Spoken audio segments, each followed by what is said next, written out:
அனைத்து மாணவர்களுக்கும் வணக்கம். இந்த வீடியோவில் என்ன பார்க்க போகிறோன்னா 10ஆம் வகுப்பு கணித பாடத்தில் இருக்கிற 7வது தலைப்பு அளவியலில் உள்ள முதல்ல உள்ள சில எடுத்துக்காட்டுகளை பார்க்க போகிறோம். முதல் எடுத்துக்காட்டு 7.1. ஒரு உருளை வடிவ பீப்பாயின் உயரம் 20 சென்டிமீட்டர் மற்றும் அடிப்புற ஆரம் 14 சென்டிமீட்டர் எனில் அதன் வலைப்பரப்பு மற்றும் மொத்த புறப்பரப்பை காண்க. உருளை கொடுத்துருக்காங்க. ஸோ ஃபஸ்ட்டு அந்த வடிவம் என்ன அப்படிங்கிறத முடிவு பண்ணிக்கோங்க. அப்போ தான் நீ அடுத்து அதுக்குரிய ஃபார்முலா என்ன அப்படிங்கிற ஐடியாவுக்கு வர முடியும். ஸோ 7 வடிவங்கள் பார்த்துருக்கோம். 7 வடிவத்துக்குரிய வலைப்பரப்பு என்ன, புறப்பரப்பு என்னன்னு ஸ்பெசிஃபிக்காக உனக்கு கிளியராக தெரிஞ்சால் மட்டும் இந்த மாதிரி கேள்விகளை அட்டன் பண்ணுங்கள். உருளை உயரம் இருக்குது, ஆரம் இருக்குது. ஃபஸ்ட்டு வலைப்பரப்பு 2πrh 2 பெருக்கல் அப்படியே அந்த மதிப்புகளை சப்ஸ்டியூட் பண்ணுறோம். 22/7 14 20. ஸோ அடித்து கொடுக்க முடிஞ்சது அடித்து கொடுத்துட்டு பெருக்கணும்னா நமக்கு என்ன கிடைக்கிது? 1760 சதுர சென்டிமீட்டர். அடுத்து மொத்த புறப்பரப்பு 2πrh+r. ஸோ 22/7 rn மதிப்பு. அடுத்து உயரத்தின் மதிப்பு. எப்போவுமே இந்த மாதிரி இருக்கிறப்ப கூட்டிட்டு என்ன பண்ணுங்க, பெருக்குங்க. சரியா? So first 20 + 14 கூட்டினோம்னா 34. அப்புறம் தான் என்ன பண்ணணும், இந்த முன்னாடி இருக்கிறதோட பெருக்கணும். அடித்து கொடுத்துட்டோம். 14 இருக்கனால 7வது வாய்ப்பாட்டில் போகிற நம்பராக தான் பெரும்பாலும் ஒன்று ஆரம் இருக்கும், இல்லைன்னா உயரம் இருக்கும். மிக மிக அரிதான கணக்குகள்லாம் தசம எண்ணில் வரும். மற்றபடி எல்லாத்துலேயுமே என்னப்பா இருக்கும், ஆரமாவது உயரமாவது சாய் உயரமாவது கண்டிப்பாக 7ஆம் வாய்ப்பாட்டில் வர எண்ணாக இருக்கும். ஸோ பெருக்கிறப்ப என்ன கிடைக்குது? 2992. ஸோ உருளையோட வலைப்பரப்பு, உருளையோட மொத்த புறப்பரப்பு. அடுத்த கணக்கு எடுத்துக்காட்டு 7.2. 88 சதுர சென்டிமீட்டர் வலைப்பரப்புடைய ஒரு நேர்வட்ட உருளையின் உயரம் 14 சென்டிமீட்டர் எனில் விட்டம் காண்க. விட்டம்னு என்னப்பா, ஆரத்தோட 2 மடங்கு தான் என்னது விட்டம். ஸோ உருளை உயரம் இருக்குது, ஆரம் இருக்குது, வலைப்பரப்பு கொடுத்துட்டாங்க. ஸோ வலைப்பரப்போட ஃபார்முலா நீங்கள் ஆன்சர் கொடுத்துட்டு அதில் உள்ள ஒரு மெஷர்மெண்ட்டை கேட்குறாங்க. 2πrhோட மதிப்பு தான் 88. மற்ற மதிப்புகளை பிரதியிடுறோம். நமக்கு ஆரம் தெரியாது. ஈக்குவல்ட்டுக்கு அங்கிட்டு போகிறப்ப என்ன ஆகும்? 2 1/2ன்னு போகும், 7/22ன்னு போகும், 14 1/14ன்னு போகும். கேன்சல் பண்ணுறப்ப என்ன கிடைக்கிது? r = 1 centimetre. விட்டம் நமக்கு தெரியும் 2 மடங்கு, ஆரத்தில் 2 மடங்குன்னு. ஸோ 2r 2 பெருக்கல் 1. அப்போ விட்டத்தோட மதிப்பு என்னது? 2 சென்டிமீட்டர். மூணாவது எடுத்துக்காட்டு பாருங்கள். நீளம் 3 மீட்டர் மற்றும் விட்டம் 2.8 மீட்டர் உடைய ஒரு சமன்படுத்தும் உருளையை கொண்டு ஒரு தோட்டம் சமன்படுத்தப்படுகிறது. 8 சுற்றுகளில் எவ்வளவு பரப்பை உருளை சமன் செய்யும்? ஸோ ஒரு உருளை வடிவ நமக்கு தெரியும், இந்த கிரவுண்ட்லலாம் இந்த மாதிரி தான் வச்சு என்ன பண்ணுவாங்கப்பா, அதை சேம் லெவல் அந்த இதை பண்ணுறதுக்கு ஃபென்ஸ் பண்ண யூஸ் பண்ணுவாங்க. ஸோ உருளை விட்டம் கொடுத்துருக்காங்க, அதிலிருந்து ஆரம் கண்டுபிடிச்சிருக்கிறோம், உயரம் இருக்குது கொடுத்துட்டாங்க நேரடியாகவே. அடுத்து ஒரு சுற்றில் எவ்வளோ ஆகுது அப்படிங்கிறதுங்கிறதா என்னதுப்பா, வலைப்பரப்பு. ஒரு சுற்றில் அதுக்கப்புறம் அதை 8ஆல் பெருக்கணும்னா 8 சுற்றுகளில் எவ்வளோ ஏரியாவை அது சமன்படுத்துச்சுன்னு தெரிஞ்சிடும். ஸோ 2πrh 2 பெருக்கல் 22/7 இன்ட்டு ஆரம் கண்டுபிடிச்சி வச்சுருக்கோம், விட்டத்தில் பாதி. அடுத்து உயரம் சப்ஸ்டியூட் பண்ணுறோம். கேன்சல் பண்ண என்ன கிடைக்கிது? 26.4 சதுர சென்டிமீட்டர். ஸோ இது சென்டிமீட்டர் இல்லை, மீட்டர்னால மீட்டர். ஸோ உருளை 8 சுற்றில் சமன்படுத்தும் பரப்பு 8ஆல் பெருக்கிட்டுறணும். சரி, இந்த மாதிரி வித்தியாசமாக இருக்கிற கேள்விகளை ஒரு தடவைக்கு 2 தடவை பாருங்கள். ஸோ 5 மார்க்கில் கேட்பாங்கன்னு தெரியல, 2 மார்க்கில் கேட்க அவங்களா க்ரியேட்டிவாக இந்த மாதிரி ஒரு பொருள் இருக்குது, உருளை வடிவத்தில் இருக்குது, அதை உருட்டி விடுறோம். ஒரு தடவை உருண்டுறதுக்கு தேவையான அந்த ஆரம் உயரம் கொடுத்துட்டு 5 தடவை அது உருண்டு போச்சுன்னா எவ்வளோ தூரத்தை அது தாண்டி இருக்கும், அந்த பரப்பு என்னன்னு கேட்டால் கூட கண்டுபிடிக்க நமக்கு தெரியணும். எடுத்துக்காட்டு 7.4. தடிமன் 2 மீட்டர், உட்புற ஆரம் 6 மீட்டர் மற்றும் உயரம் 25 மீட்டர் உடைய ஒரு உருளை வடிவ சுரங்கப்பாதையின் உள் மற்றும் வெளிப்புற பரப்புகளுக்கு வர்ணம் பூசப்படுகிறது.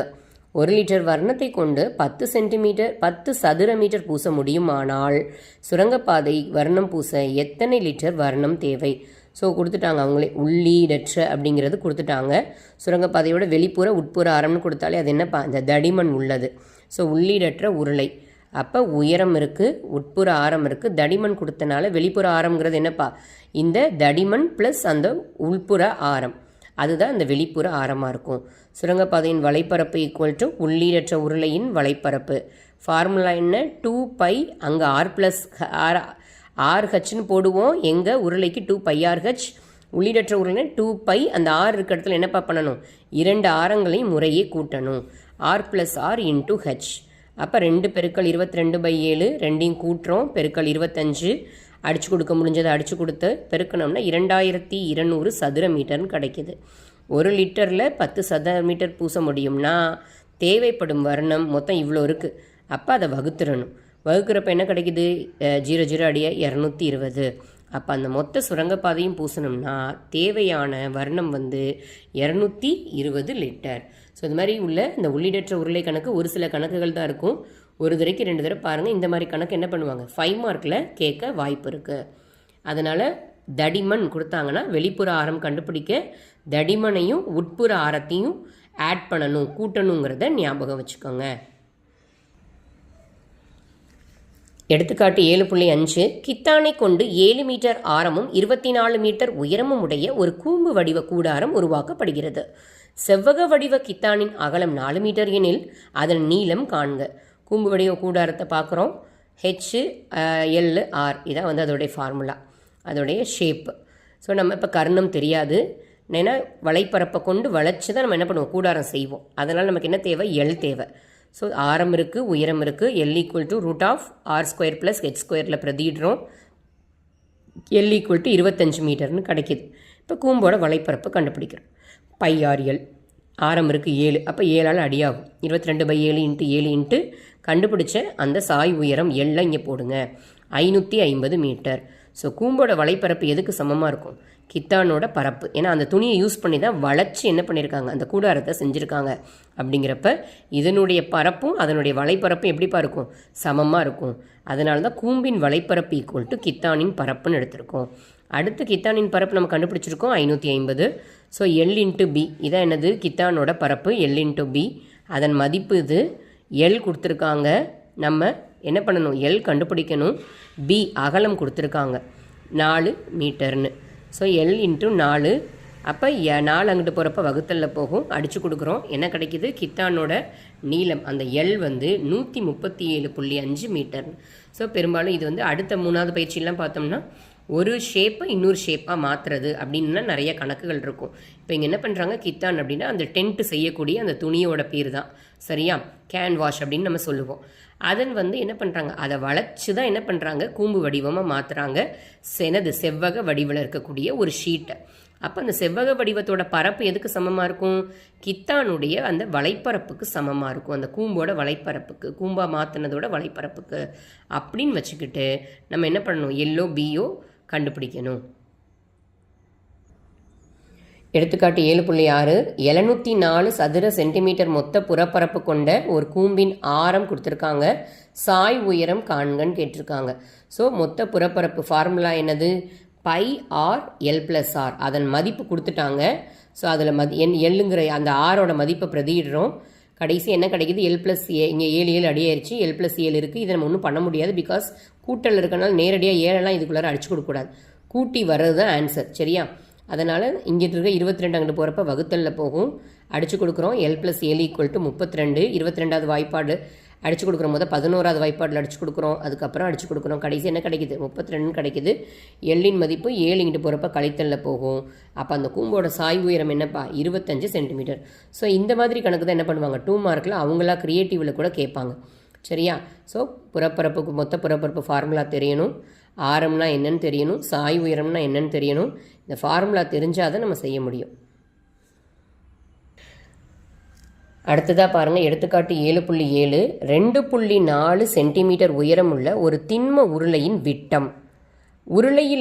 உருளையினுள் அதே ஆரமுள்ள கூம்பு வடிவ குழிவு படத்தில் உள்ளவாறு உருளையின் உயரத்திற்கு ஏற்படுத்தப்படுகிறது எனில் மீதமுள்ள திண்மத்தின் மொத்த புறப்பரப்பு காண்க. கூம்பு மற்றும் உருளை ரெண்டுக்குமே என்னதான் வரும், ஆரம். இதே தான் ஆரம், இதே தான் உயரம், சரியா. அடுத்து மீதமுள்ள திண்மம் அப்படிங்கிறப்ப என்னப்பா, உருளையோட கேட்டிருக்கிறது என்னது, மீதமுள்ள மொத்த புறப்பரப்பு கேட்குறாங்க. உருளையின் வலைப்பரப்பு, அடுத்தது கூம்பின் வலைப்பரப்பு, அடுத்தது இந்த அடிப்பரப்பு. இது 3ஐயும் கூட்டினோம்னா கிடச்சிடும். திரும்ப பாருங்கள், உருளையோட வலைப்பரப்பு, கூம்போட வலைப்பரப்பு, அடுத்தது இந்த அடிப்பரப்பு, 3ஐயும் கூட்டணும். ஸோ வலைப்பரப்பு அப்படின்னா 2πRH, இதுக்கு πRL. அடிப்பரப்புனா அடியில் என்னப்பா இருக்கும், வட்டம் இருக்கும், அப்படி தானே. அப்போ அதை கூட்டணும், சரியா. எல் கண்டுபிடிக்கிறோம் இங்கிட்டு. L = √R² + H². இது 0.7², இது 2.4². பெருக்கி போடுறோம். கடைசியாக என்னது, 625னா 25 ஒரு தசம எண் தள்ளி புள்ளி வைக்கிறோம். 2.5 சென்டிமீட்டர்னு கிடைக்குது. இங்கே வருவோம். பை எல்லாத்துலேயும் பொதுவாக இருக்குது எடுத்துக்கிறோம். ஆர் எல்லாத்துலேயும் இருக்குது பொதுவாக எடுத்துக்கிறோம். இங்கே மீதி 2h இருக்கும், இங்கே வெறும் L இருக்கும், இங்கே ஒரு R இருக்கும். 22/7 ஆரோட மதிப்பு என்னப்பா 0.7. அடுத்து இங்கே உள்ளுக்குள்ளே பெருக்கிறோம். அடுத்து என்ன பண்ணுறோம், இங்கே பெருக்கியிருக்கோம், இதை ரெண்டையும் கூட்டியிருக்கோம், இங்கே அடித்து கொடுத்து எழுதியிருக்கோம். ஸோ இப்போ இதை கூட்டி போடுறோம், 8ன்னு கிடைக்கிது. பெருக்கிறப்ப 17.6 சதுர சென்டிமீட்டர். ஸோ மீதமுள்ள திண்மத்தின் பரப்பு, வெட்டினது போக மீதமுள்ள திண்மத்தோட பரப்புங்கிறது என்ன கிடைக்கிது, 17.6 சதுர சென்டிமீட்டர்.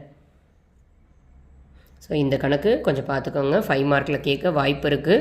ஸோ ஒரு உருளை அதே சம உயரம் ஆரமுடையதை நுழைச்சோம்னா வெட்டி எடுத்தது போக மிச்சமுள்ள பரப்பு அப்படிங்கிறப்ப இந்த உருளையோட வலைப்பரப்பு, கூம்போட வலைப்பரப்பு, அப்புறம் அடியில் இருக்கிற அந்த வட்டத்தோட பரப்பு, 3ஐயும் கூட்டணும் அப்படிங்கிறத ஞாபகம் வச்சுக்கோங்க.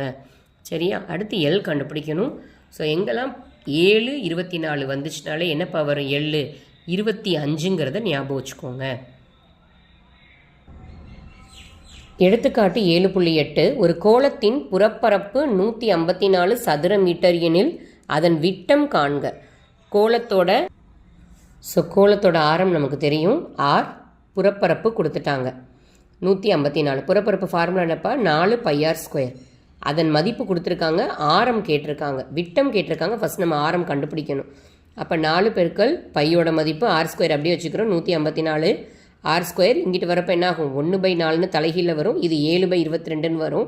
அடித்து கொடுக்குறோம், என்ன கிடைக்கிது, மேலே 7 பெருக்கல் 7, கீழே 4 பிரித்து 2 × 2ன்னு எழுதியிருக்கோம். ஏன்னா அது r² இருக்குது, அதனால் r = ரூட் எடுக்கிறோம். ஸ்கொயராக இருக்குது, இங்கே r வேணும்னா நம்ம என்ன பண்ணுவோம்ப்பா, r இந்த ஸ்கொயர் இங்கிட்டு வரப்போ என்ன ஆயிரும், வர்க்கம் ஈக்குவல்ட்டுக்கு இங்கிட்டு வரப்போ வர்க்கமூலம் ஆயிரும். அப்போ 2 7க்கு ஒரு 7, 2 2க்கு ஒரு 2 வெளியே எடுத்து எழுதிடுறோம். இது ஆரம். கேட்டிருக்கிறது விட்டம் 2r. அப்போ 2 பெருக்கல் 7/2 போடுறோம், 2 2 அடியாயிருது. விட்டத்தின் மதிப்பு என்னது, 7 மீட்டர். எடுத்துக்காட்டு 7.9 ஒரு கோள வடிவ வளிகூண்டினுள், அதாவது பலூன், வளிகூண்டா என்னமோ நினச்சிக்காதீங்க, பலூன் காற்று உந்தப்படும் போது அதன் ஆரம் 12 சென்டிமீட்டரிலிருந்து 16 சென்டிமீட்டராக உயர்கிறது. இரு புறப்பரவலின் விகிதம் காண்க. ஸோ விகிதம் அப்படின்னால என்னப்பா வந்துடும், இஸ்டு. அந்த இஸ்டு விகிதம்னா என்னது, இப்போ A/B அப்படின்னு எழுதுறோம்ல, அதான் விகிதம். ஸோ இரண்டுமே என்னதுப்பா நமக்கு தெரியும், பலூன் வட்ட வடிவத்தில் இருக்கும், ஊதுறோம். ஸோ ஃபஸ்ட்டு ஆரம் எப்படி இருக்குது, 12ன்னு இருக்குது. அதை ஊத என்னப்பா ஆகுது, 16ன்னு மாறுது. அப்படி இருக்கிற பட்சத்தில் என்ன பண்ணுறாங்க, 2க்கு உரிய ஆரம். ஸோ ஃபஸ்ட்டு இதோட ஆரம் R1 வச்சுக்கிறாங்க, செகண்ட் இதோட ஆரம் R2 வச்சுக்கிறாங்க. அப்போ கோளம் வளிகூண்டனில் உள்ள ஆரங்கள் R1 R2. ரேஷியோ கேட்குறாங்க, R1/R2 = 12/16. அடித்து கொடுக்குறோம், 3 4 3/4. புறப்பளவின் விகிதம்னா என்ன பண்ணணும், 4πr1² 4πr2². அப்போ 4 அடியாயிரும், பை அடியாயிரும், R1² R2²ன்னு கிடைக்கிது. 3 ஸ்கொயர் பண்ணுறோம், கீழே 4 ஸ்கொயர் பண்ணுறோம், 9/16. அப்போ புறப்பளவுகளின் விகிதம் என்ன கிடைக்கிது, 9:16. ஸோ இந்த மாதிரி வித்தியாசமாக இருக்கிற கணக்கை பார்த்துக்கோங்க. 2 மார்க்கில் கேட்டிருக்காங்க, நிறைய தடவை பார்த்துக்கோங்க. எடுத்துக்காட்டு 7.10 ஒரு திண்ம அரைக்கோளத்தின் அடிப்பரப்பு கொடுத்துட்டாங்க, மொத்த புறப்பரப்பு கேட்குறாங்க. ஸோ அரைக்கோளம் அடிப்பரப்புனா 14, வெறும் என்னதுப்பா அடிப்பரப்பு அப்படின்னா என்னப்பா, அந்த கீழே உள்ள வட்டம். கீழே உள்ள வட்டத்தோட ஃபார்முலா என்னப்பா, வட்டத்துக்கு பரப்பளவு πr², அதுதான் அடிப்பரப்பு அப்படிங்கிறது. சரியா? πr²ஓட இது என்னதுப்பா, 1386. மொத்த புறப்பரப்பு கேட்குறாங்க. ஸோ மொத்த பரப்புக்கு ஃபார்முலா என்னது, 3πr². அப்போ 3ஆல் இந்த πr² பெருக்கணும்னா நமக்கு ஆன்சர் கிடச்சிரும். ரொம்ப சிம்பிளான கணக்கு, ஆனால் 2-3 தடவை கேட்டிருக்காங்க. 2 மார்க்லலாம் நிறைய பப்ளிக் எக்ஸாமில் கூட கேட்டிருக்காங்க. அடிப்பரப்புனா πr² ஞாபகம் வச்சுக்கோங்க. மொத்த புறப்பரப்புக்கு அரைக்கோளத்துக்கு 3πr², 3ஆல் பெருக்கணும்னா நமக்கு அந்த ஆன்சர் கிடச்சிரும். ஸோ பெருக்கலும் கரெக்டாக பண்ணுங்கள். 4158க்கு பதிலாக சில நேரம் பப்ளிக் பேப்பர் திருத்தும் போதெல்லாம் 4260 இந்த மாதிரி ஒரு ஆன்சர் எழுதி வச்சுருப்பாங்க. அதனால் கேர்ஃபுல்லாக 2 மார்க்லாம் கொஞ்சம் கேர் எடுத்து பாருங்கள். எடுத்துக்காட்டு 7.11 ஒரு உள்ளீடற்ற அரைக்கோள ஓட்டின் உள் மற்றும் வெளிப்புற ஆரங்கள் முறையே 3 மீட்டர் மற்றும் 5 மீட்டர். ஓட்டின் மொத்த புறப்பரப்பு மற்றும் வலைப்பரப்பை காண்க. உள்ளீடற்ற அரைக்கோளம் ஷேப்பை முடிவு பண்ணிக்கோங்க. உள்ளீடற்ற அரைக்கோளத்தோட வெளிப்புற ஆரம் உட்புற ஆரம் கொடுத்துருக்காங்க. வலைப்பரப்புக்கு ஃபார்முலா 2πr² + r². மதிப்புகளை பிரதியிடுறோம், ஆன்சர் கிடைக்கும். ஸோ இங்கே எதுவுமே 7ஆல் அடிபடாதனால எப்போவுமே என்ன பண்ணுங்க, மேலே ஃபுல்லாக பெருக்கிட்டு 7வது வாய்ப்பாடில் வகுத்து போடுங்க. தெளிவான அந்த தசம எண் கிடைக்கும். என்னப்பா, எப்போ 7ஆல் அடிக்க முடியலையோ மொத்தமாக மேலே இருக்கிறத பெருக்கிட்டு 7வது வாய்ப்பாடால் வகுத்து போடுங்க. அடுத்ததாக பாருங்கள், மொத்த புறப்பரப்பு π × 3r² + r². எப்போவுமே ஸ்கொயர் பண்ணிவிட்டு 3ஆல் பெருக்கணும். இங்கே அடி ஆகுது, அடிச்சுட்டு என்ன பண்ணுறாங்க, பெருக்கி எழுதியிருக்காங்க. சரியா? ஸோ உள்ளீடற்ற அரைக்கோளம், உள்ளீடற்ற உருளை, இந்த மாதிரி இடைக்கண்டம், இந்த மாதிரி கணக்குகள் வரும்போது ஒரு தடவைக்கு 2 தடவை பார்த்துக்கோங்க. சம்டைம்ஸ் அந்த கணக்குகள் தான் என்ன பண்ணுவாங்க, 5 மார்க்கில் கேட்பாங்க. ஸோ கொஞ்சம் ஒரு வித்தியாசமான ஒரு கணக்கு. எடுத்துக்காட்டு 7.12. ஒரு கோளம், உருளை மற்றும் கூம்பு ஆகியவற்றின் ஆரங்கள் சமம். படத்தில் உள்ளபடி கூம்பு மற்றும் உருளை உயரங்கள் ஆரத்திற்கு சமம் எனில் அவற்றின் வலைப்பரப்புகளின் விகிதம் காண்க. ஸோ கோளம், உருளை, கூம்பு. கோளத்தின் வலைப்பரப்பு, உருளையின் வலைப்பரப்பு, கூம்பின் வலைப்பரப்பு. ஆரமும் உயரமும் எப்படி இருக்குப்பா, சமமாக இருக்குது. So 4πr². இதுக்கு என்னப்பா வரும், 2πrh. இதுக்கு πrl. எல்லோட ஃபார்முலா நம்ம எப்பவுமே கண்டுபிடிப்போம் இல்லையா, L = என்னப்பா, இதுவும் r இதுவும் rனா r + r. இப்போ √ என்ன கிடைக்குது, 2r. அப்போ அதை வெளியே எடுத்து எழுதும் r + r, r² + r². √ r² + r². அப்போ 2r². வெறும் √2 இருக்கும், இந்த r என்ன ஆயிரும், r² வெளியே வந்துடும். ஸோ இதுதான் எல்லோட மதிப்பு. அப்போ 4πr². இங்கே 2πrh, ஹெச்சோட மதிப்பு r, மறந்துடாதீங்க. எல்லுக்கு பதில் என்ன போடணும், √2rன்னு போடணும். கடைசி என்ன கிடைக்குது, 4πr². r × r என்ன கிடைக்கும், r². இங்கே πr √r எல்லாமே வந்து விகிதத்தில் இருக்கனால பொதுவானதை ஃபுல்லாக அடிக்கிறோம். பை அடிக்கிறோம்.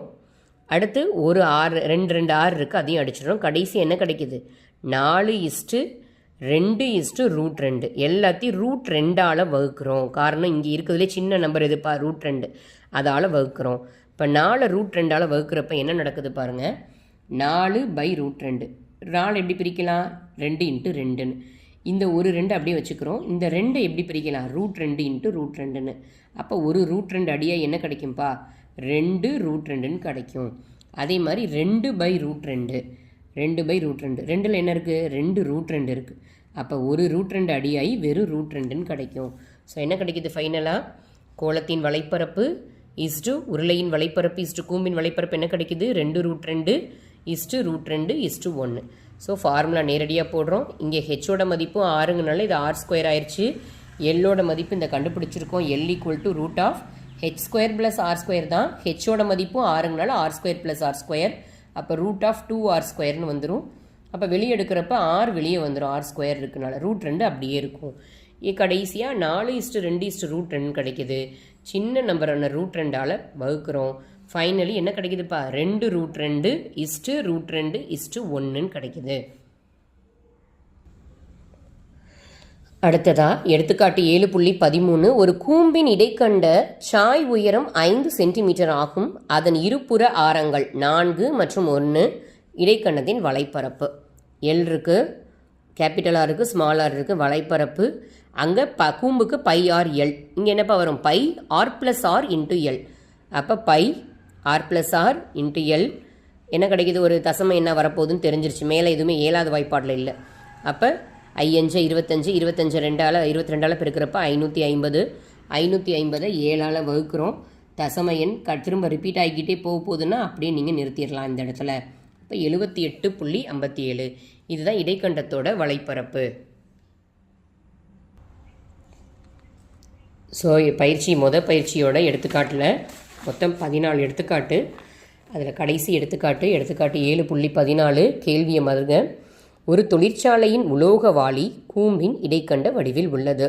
அதன் மேற்புற அடிப்புற விட்டங்கள் முறையே, ஸோ விட்டங்கள்னு வந்துட்டாலே என்ன பண்ணணும், வகுத்து ஆரங்கள் கண்டுபிடிக்கணும்.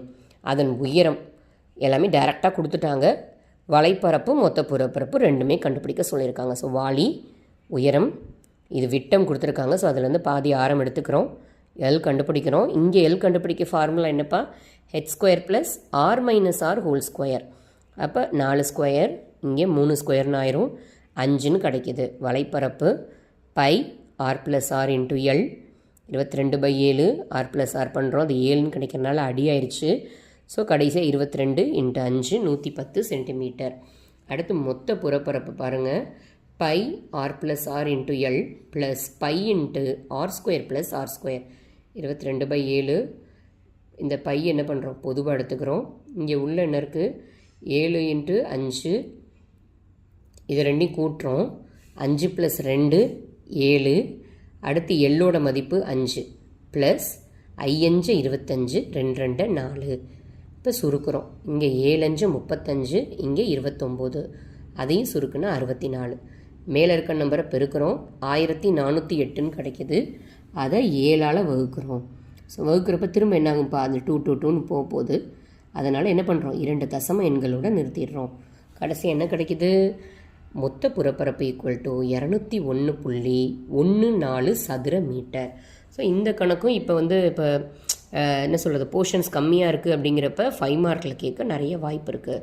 இல்லை இந்த மாடலில் ஏதாவது அவங்களா கூட கணக்கு க்ரியேட் பண்ணி கேட்கலாம். ஸோ இதுக்கு இந்த வலைப்பரப்பு மொத்த புறப்பரப்பு ஃபார்முலா தெரியணும். திரும்ப ஒரு தடவை சொல்லுவோம். கூம்புக்கு πrl, இங்கே πr + r இன்ட்டு எல். மொத்த புறப்பரப்பு அந்த πr + r இன்ட்டு எல் அப்படியே வந்துடும், ப்ளஸ் π பெருக்கல் R² + r². ஸோ இந்த மாதிரி ஈஸியாக ஏதாவது மெத்தட் கண்டுபிடிச்சி நீங்கள் ஞாபகம் வச்சுக்கோங்க. ஃபார்முலாஸ் மட்டும் வலைப்பரப்பு புறப்பரப்பு 7 வடிவங்களுக்கும் தரவாக படிச்சிட்டிங்க அப்படின்னா இந்த முதல் பயிற்சியோ எடுத்துக்காட்டோ அதன் தொடர்பான கணக்குகள்லேருந்து மொத்தம் 14 எடுத்துக்காட்டு இருக்குது. பயிற்சி 7.1ல் 10 கணக்கு இருக்குது. ஸோ மொத்தம் இந்த 24 கணக்குலேருந்து ஒரு 2 மார்க் வரும், 2 5 மார்க் கூட வர வாய்ப்பு இருக்குது. அதனால் நல்ல முறையில் படிங்க. All the best. தேங்க்யூ.